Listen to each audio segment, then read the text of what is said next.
ഹരി ഓം. ലളിതാ സഹസ്രനാമം തുടരുന്നു. വിശ്വഗർഭ സ്വർണഗർഭ അവരത വാഗതീശ്വരി ധ്യാനഗമ്യ പരിച്ഛേദ്യ ജ്ഞാനത ജ്ഞാന വിഗ്രഹ. വിശ്വഗർഭ, വിശ്വത്തെ മുഴുവൻ ഗർഭത്തിൽ ധരിച്ചിരിക്കുന്നവൾ. ഈ പ്രപഞ്ചം മുഴുവൻ എന്താണ്? ദേവിയിലാണ് ഇരിക്കുന്നവൾ. സ്വർണഗർഭ, ഹിരണ്യഗർഭം എന്ന പേരുള്ള ബ്രഹ്മാവിൻ്റെ രൂപത്തിലിരിക്കുന്നവൾ. അവരത, അന്യന്മാരായ അസുരന്മാരെ ഖണ്ഡിക്കുന്നവൾ. വാഗധീശ്വരി, വാക്കുകൾക്ക് അധീശ്വരിയായ സരസ്വതിയുടെ രൂപത്തിലിരിക്കുന്നവൾ. അപ്പോൾ സാക്ഷാൽ ലളിതാ പരമേശ്വരി തന്നെയാണ്. നേരത്തെ പറഞ്ഞു ബ്രഹ്മവിഷ്ണു മഹേശ്വരന്മാരായിരിക്കുന്നതും സരസ്വതിയായിരിക്കുന്നതും ഒക്കെ ഒരു ഏകശക്തിയാണ്. അത് അമ്മ തന്നെയാണ്. ധ്യാനഗമ്യ, ശ്രദ്ധയോടു കൂടിയ ധ്യാനത്താൽ മാത്രം പ്രാപിക്കാൻ സാധിക്കുന്നവൾ. അതായത് ദേവിയെ ജപം കൊണ്ടും ധ്യാനം കൊണ്ടും പൂജ കൊണ്ടൊക്കെ നമുക്ക് നേടിയെടുക്കാൻ സാധിക്കുന്നു പറയും. അത് ഏറ്റവും ശ്രേഷ്ഠമാണ് എന്ത്? ദേവിയെ ധ്യാനം കൊണ്ട്, ധ്യാനത്തിൽ ഇരിക്കുന്നവൾ. അപ്പോൾ ധ്യാനം കൊണ്ട് ശ്രദ്ധയോട് കൂടിയിട്ടുള്ള ധ്യാനം എന്ന് പറയുന്നത് തന്നെ വളരെയധികം ശ്രദ്ധാപൂർവം ചെയ്യേണ്ട ഒരു കർമ്മമാണ്. അപ്പോൾ ആ ധ്യാനത്തിൽ നമുക്ക് ദേവിയെ നമുക്ക് ലഭിക്കും, അല്ലെങ്കിൽ ധ്യാനത്തിൽ നമുക്ക് ദേവിയെ എത്താൻ സാധിക്കും. അപരിച്ഛേദ്യ, അളക്കുവാൻ കഴിയാത്ത അനന്തമായ മഹിമയോട് കൂടിയുള്ളവൾ. ജ്ഞാനത, പരമമായ ജ്ഞാനത്തെ പ്രദാനം ചെയ്യുന്നവൾ. ജ്ഞാനവിഗ്രഹ, സ്വയം തന്നെ പരമജ്ഞാനത്തിൻ്റെ സ്വരൂപമായിരിക്കുന്നവൾ. സർവവേദാന്ത സംവേദ്യ സത്യാനന്ദസ്വരൂപിണി ലോപാമുദ്രാർച്ചിത ലീലാക്ലപ്ത ബ്രഹ്മാണ്ഡമണ്ഡല.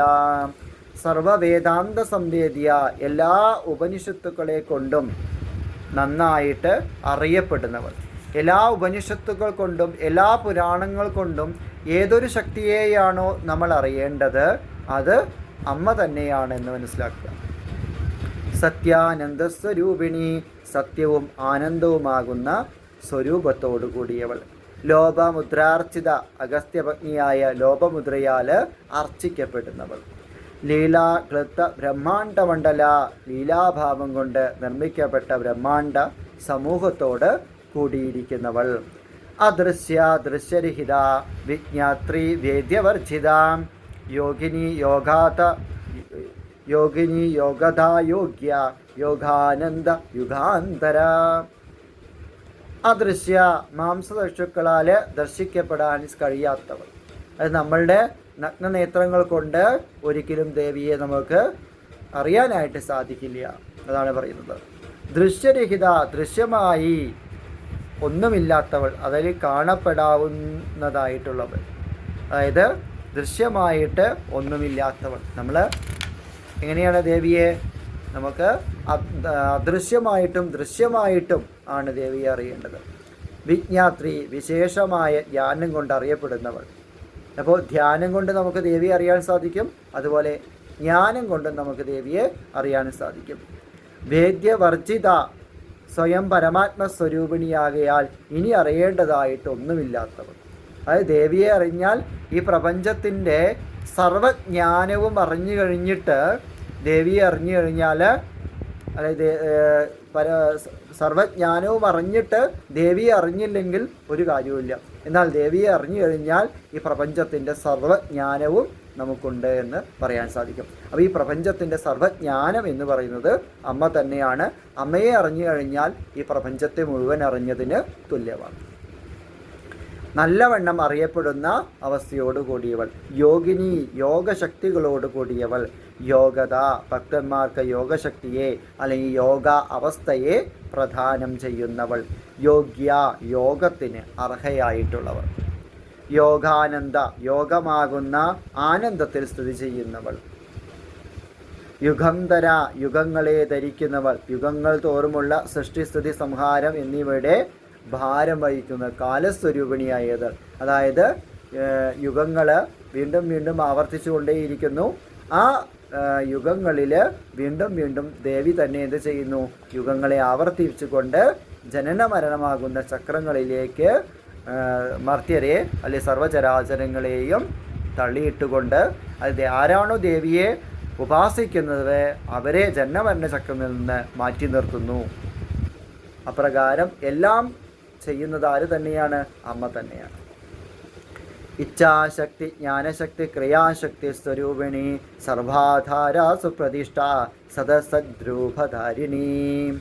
ഇച്ഛാശക്തി ജ്ഞാനശക്തി ക്രിയാശക്തി സ്വരൂപിണി. സൃഷ്ടിക്ക് ആവശ്യമായ മനോബലം, ജ്ഞാനബലം, ക്രിയാബലം എന്നിവയുടെ സ്വരൂപത്തോട് കൂടിയവൾ.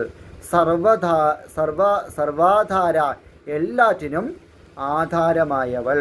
സുപ്രതിഷ്ഠ എല്ലാ ചരാചരങ്ങൾക്കും ആധാരമായ ശക്തമായ അടിത്തറയായിരിക്കുന്നവൾ. സദസദ്രൂപധാരിണി സത്ത എന്നും അസത്ത എന്നുമായിട്ടുള്ള രണ്ട് രൂപങ്ങളും ധരിക്കുന്നവൾ.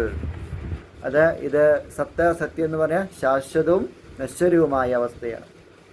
ബ്രഹ്മം സത്വം, പ്രപഞ്ചം എന്താണ്? അസത്വമാണ്. ജഗത് മിഥ്യ എന്ന് പറയും അല്ലേ? ബ്രഹ്മസത്യം, ജഗത് മിഥ്യ എന്ന് പറയുന്ന പോലെ. അഷ്ടമൂർത്തിർജാ ജൈത്രി ലോകയാത്രാവിദായിനി ഏകാകിനി ഭൂമരൂപ ദ്വൈത ദ്വൈതവർജിത.